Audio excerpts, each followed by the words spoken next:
Hey everybody, this is Matt and we're at Texas Toast Guitars. Thanks for watching. Today I'm going to show you some new dyes that I got from Jeff over at Trans-Tint, and I'm going to show you one way to apply them to your guitar.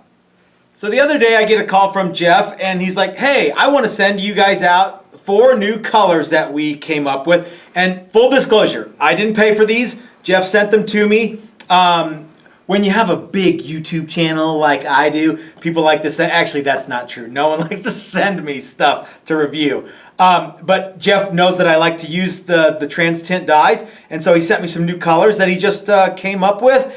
And he didn't ask me to do a video, but some of these colors are so rad, I thought, you know what? They deserve a video themselves.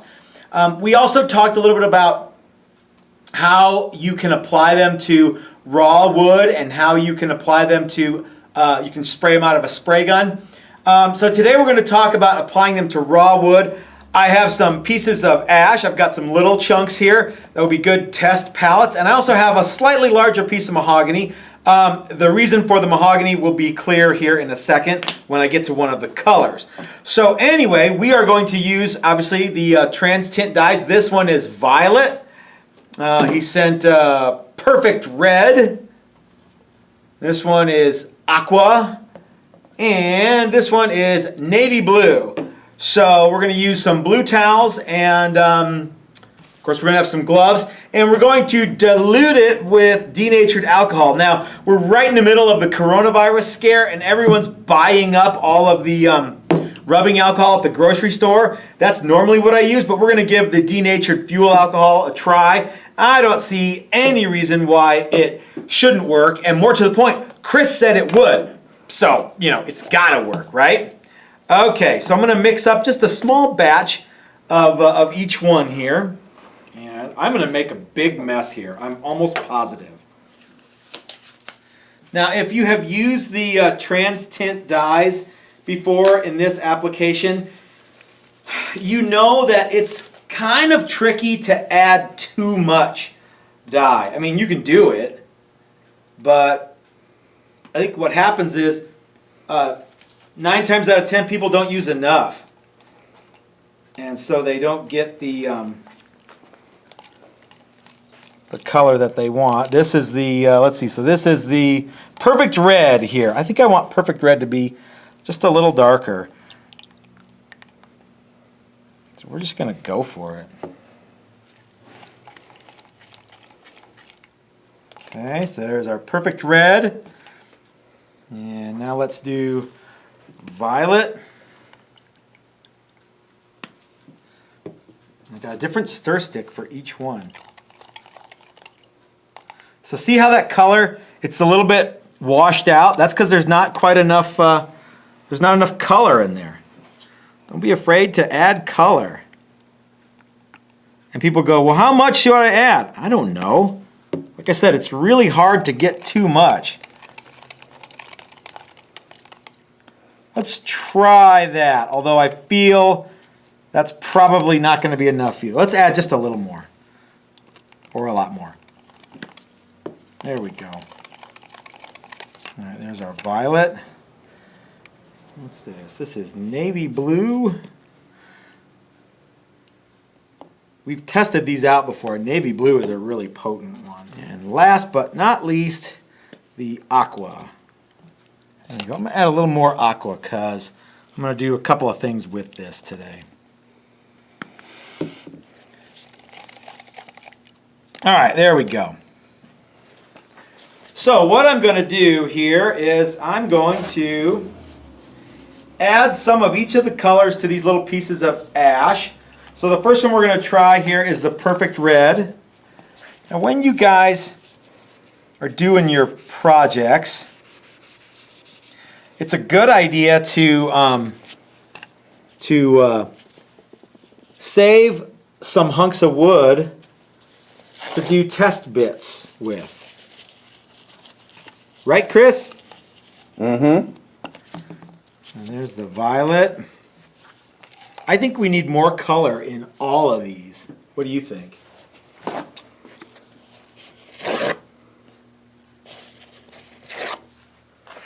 Mm-hmm. Yeah. But like I was saying to Chris just a second ago, I think we need to add more dye. So we're going to add quite a bit more dye to the alcohol here. Like a lot more. And sometimes when you're working with this stuff, it takes a couple coats, you know, onto the lumber. All right, now let's try this one more time. So here's our perfect red.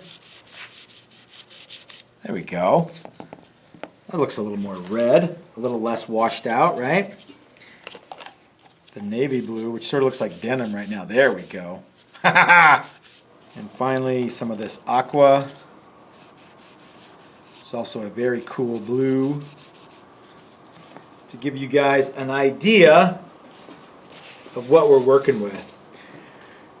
So you guys see how this perfect red is getting darker the more we go? I suspect that perfect red was designed specifically to go onto mahogany. And maybe match some colors that you might be very familiar with from a large company who uses a lot of red on mahoganies. So check that out. I think if you made this, I think you could match very, very closely that Gibson red if you get your dye to solvent ratio exactly right. I suspect. So I know what you're thinking. These little tiny blocks, that's cool and everything, but they lack perspective. I need to see what it looks like on a real guitar. So I've got a couple of guitars back behind me. We're going to put some color on them, and let's get started. Chris, which color should we do you think? I don't know. Okay. I like the aqua.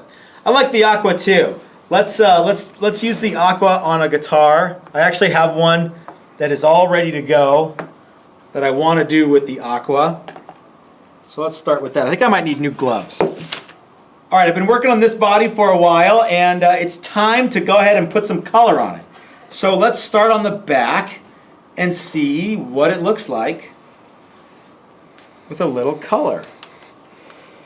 I've actually been wanting to use this aqua on this guitar ever since we tested it out the first time,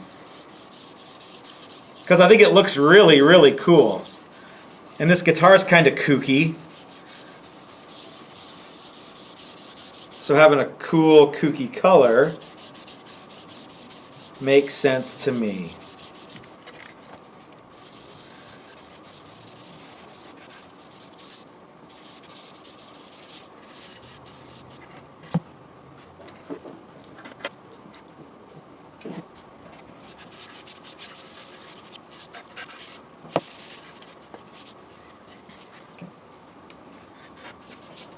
All right, so that's a couple coats. It's looking pretty good. Let's try that Strat and see what we come up with. Let's try purple. That looks cool.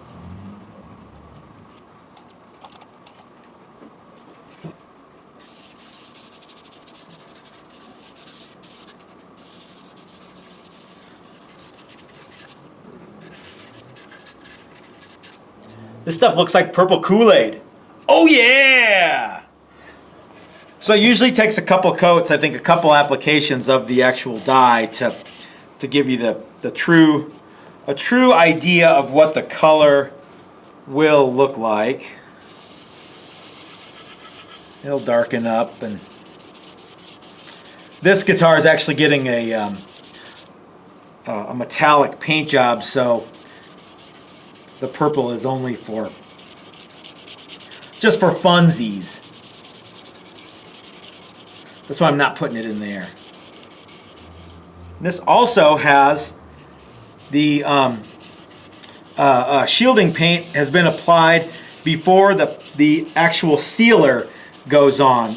And this is sort of a little mini review inside a review. If you put shielding paint on before you seal it, it's still shielded.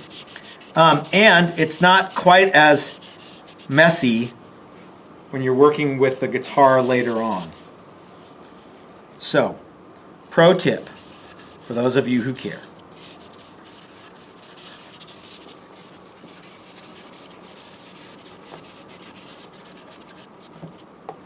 So if you let these guys sit for a while and let them dry, some of the heavy spots will even out.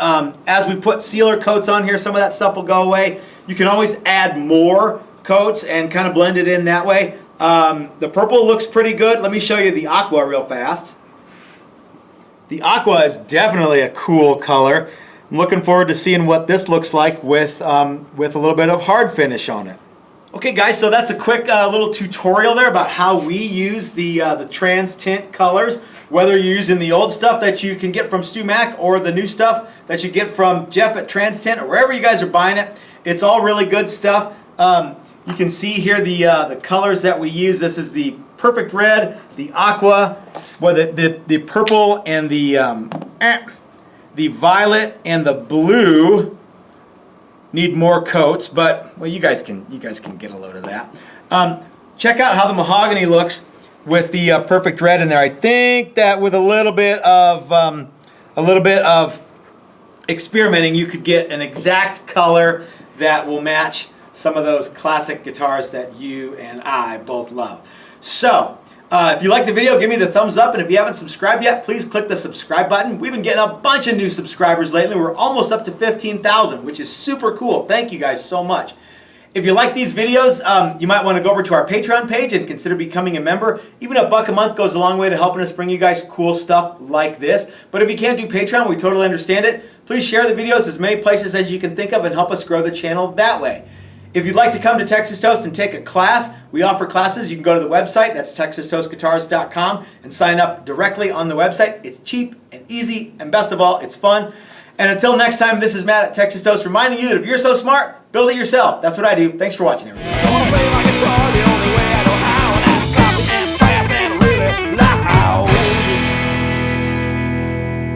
Okay. Chris wanted to know what it would look like if we mixed all this stuff together into one. All of our dyes all at the same time. There's so much purple and red and blue. It's just, that's actually a neat purple.